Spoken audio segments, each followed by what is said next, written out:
Prosedur ini menerangkan langkah-langkah pengurusan kehadiran latihan OB oleh TP menggunakan portal Lindung Kerjaya. Ia memastikan rekod kehadiran latihan dikemaskini dengan tepat dan mematuhi keperluan organisasi. Klik butang log masuk atau daftar pada halaman utama portal Lindung Kerjaya untuk memulakan sesi. Klik penyedia latihan untuk mengakses modul pengurusan latihan dalam sistem.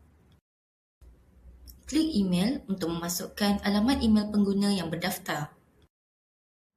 Isi maklumat email dan kata laluan untuk log masuk ke akaun penyedia latihan. Klik butang log masuk untuk mengesahkan maklumat dan masuk ke portal Lindung Kerjaya. Buka email berdaftar dan semak kod OTP yang telah dihantar. Masukkan kod OTP pada medan yang tertera.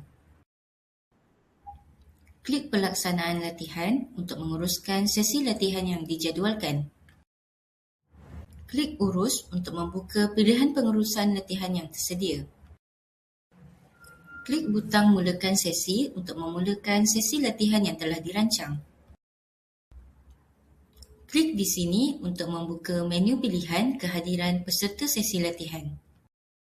Klik hadir semua untuk menandakan semua peserta sebagai hadir dalam sesi tersebut. Klik pada hadir semua untuk kehadiran penuh secara auto. Klik tidak hadir sekiranya OB tidak mengikuti kelas tersebut. Klik hantar kehadiran untuk menyimpan rekod kehadiran peserta. Klik tandakan sesi selesai untuk menandakan sesi latihan sebagai selesai. Sahkan sesi selesai untuk penyempurnaan sesi kehadiran. Masukkan maklumat pautan rakaman setelah sesi selesai. Klik di sini untuk mengakses pilihan tambahan berkaitan sesi latihan. Edit maklumat kelas sekiranya terdapat sebarang perubahan. Pastikan untuk kelas yang akan datang. Edit maklumat kelas dan simpan perubahan yang telah dilakukan.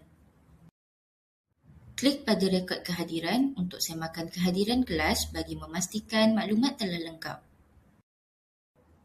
Klik butang selesaikan latihan untuk menamatkan keseluruhan proses pengurusan latihan dalam sistem. Penjadualan semula membolehkan TP membuat kelas gantian pada OB yang tidak dapat hadir pada kelas yang telah ditetapkan. Pilih pada pelaksanaan latihan. Kemudian, klik di sini untuk membuka maklumat kelas. Pilih pada OB yang tidak dapat hadir pada kelas yang telah diadakan untuk penjadualan semula. Klik jadual semula untuk memulakan proses penjadualan semula kelas. Pilih pada pilihan jadual semula. Masukkan maklumat penjadualan semula. Klik butang sahkan keputusan untuk mengesahkan jadual semula kelas dan menyelesaikan proses. Penjadualan semula kelas pada OB yang tidak hadir telah pun selesai.